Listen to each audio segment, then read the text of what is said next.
Hey folks, it's time for the quote of the day. And the other day I broke the mold when it came to the way I did the quote of the day a little bit because I did a duo quote between JFK and Oswald Spengler, which I enjoyed doing that. We're going to do something a little bit different today as well, but I'm going to quote two different people, but only one of them will actually be the person that I want to quote today. And the reason is because I need to talk about somebody. I need to talk about them because I want to bring light to something. So we're going to start with a man named Norman Vincent Peale. You may know that name. You may recognize that name. He is a widely known man. He wrote the book, The Power of Positive Thinking. And a lot of that thinking, the positive thinking aspect of it, has seeped into a lot of social media messaging and things like that. This is like the baseline for a lot of like life coaching and things like that. The problem is, and the reason I wanted to talk about him is, there's something nefarious here, and I want to talk about it. So what I'm going to do is I'm just going to read you. I've got a list of some of his quotes. I'm not going to make comment on each of them. I'm just going to read you the quotes without comment, and I'll just go through them real fast so that you can hear. These are things that Norman Vincent Peale wrote in The Power of Positive Thinking. And I'm telling you now, you're going to say there's nothing wrong with any of this because you're going to like me, like most people, you're going to hear these and go, yeah, that makes sense. Yeah, that's good. No, this is a good message. And I'm not going to take that away from you, but we do need to talk about it. So here we go. Let's start with change your thoughts and you change your world. It's good stuff. A positive thinker does not refuse to recognize the negative. He refuses to dwell on it. This is something I hear all the time. That's okay. No comment. Sorry. Believe you can, and you can. Belief is one of the most powerful of all problem dissolvers. He also said, if you put off everything till you're sure of it, you'll get nothing done. This one I actually do very much agree with. Shoot for the moon. Even if you miss, you'll land among the stars. I'm going to give you one more, and then we'll stop there. The trouble with most of us is that we'd rather be ruined by praise than saved by criticism, and I actually do agree with that, and that's why I wanted to include that one. But these are all wonderful, fluffy feeling, great sentiments. The problem is that the man himself wasn't really this. Okay, now keep in mind we are going to quote somebody else entirely, but I want to talk about Norman Vincent Peale for a minute. This is a man who basically every leading psychologist, every therapist that has like documented his work basically ends up calling a con man, because the reality is that especially let me find the quote again. The one where he says a positive thinker does not refuse to recognize the negative, he refuses to dwell on it. This is something that is genuinely harmful to people. Like this like kind of toxic positivity is something that is genuinely harmful. It gives you a way of thinking about the world that is not realistic. I know that he says, well, you know what, you just don't dwell on it. And that's fine. But the problem is that a lot of times people will take that and not learn any lessons. The reality is that if you go back and you look at his associations and you look at his history and you look at this is a guy that was very, very adamant that JFK was not the right guy. This is a guy that stumped for Richard Nixon, right? Like absolutely complete misses in terms of like understanding character and people and things like that. This is a guy that absolutely hated Adlai Stevenson and actually was friends with Donald Trump when he was younger. Like these are the kind of the people that he associated with, and these obviously like the people that he didn't like. You can see the difference.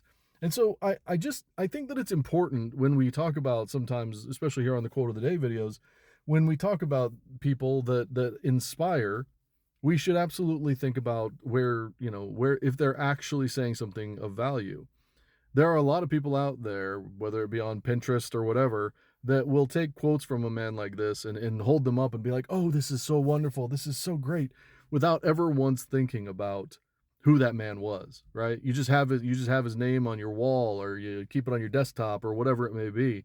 And it's like, this is a guy that really did like kind of weasel his way into the zeitgeist, right? Like he became somebody that people would, oh, well, the power of positive thinking tells us this, and like cite it as if there was anything to it other than just like stuff that makes us feel good.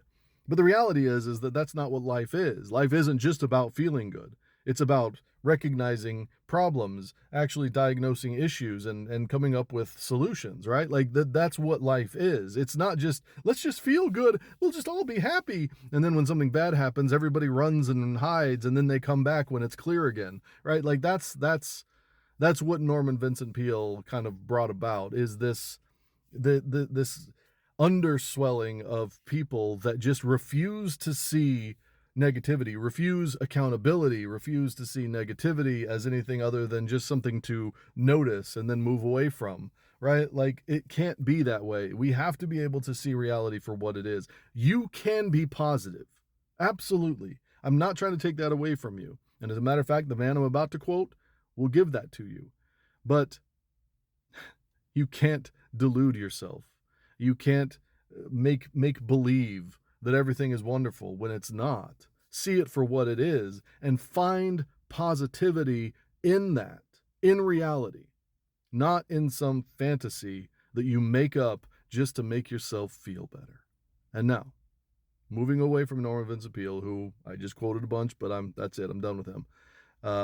Today is also, and I've quoted him twice already on his birthday. I'm going to continue to quote him whenever I have the opportunity. Uncle Walt's birthday. No, not Walt Disney. Walt Whitman. Now, I learned something about Walt Whitman that I actually didn't know. I learned this relatively recently. Walt Whitman is often considered to be the great American poet. He spoke very, differently, and people really didn't like him. A lot of people don't know that. I didn't know that actually until recently. That Walt Whitman wasn't exactly like we think of him now as this great poet that we hold on high, and this American icon, and that's true. He's absolutely that. But he wasn't when he was alive. He wasn't really appreciated much when he was alive. People really did not like his poetry. Of course, he had people, and overseas he was a huge, very popular poet. But in America, he didn't catch on because Americans are very, we kind of only like what we like at that moment, and people wanted like rhyming verse and things like that. They didn't want somebody that just said what he had to say. They didn't like that form of poetry, that kind of broken like thought poetry. And so he wasn't very much liked here until afterwards. But what's interesting about it, and this goes to the power of positive thinking thing, that's why I tied them together, is that he would just tell everybody, I'm the great American poet. He would literally say that, I'm the great American poet. While he was working a clerk job, he was literally telling people that he was the great American poet. And so in terms of the power of positive thinking, although he died essentially, not really popular, posthumously, he became the great American poet. So I think that there's something there, right? Like he's obviously, Norman Vincent Peale would be proud. Anyway, I've done this before. We're going to do it again. I think that it's important.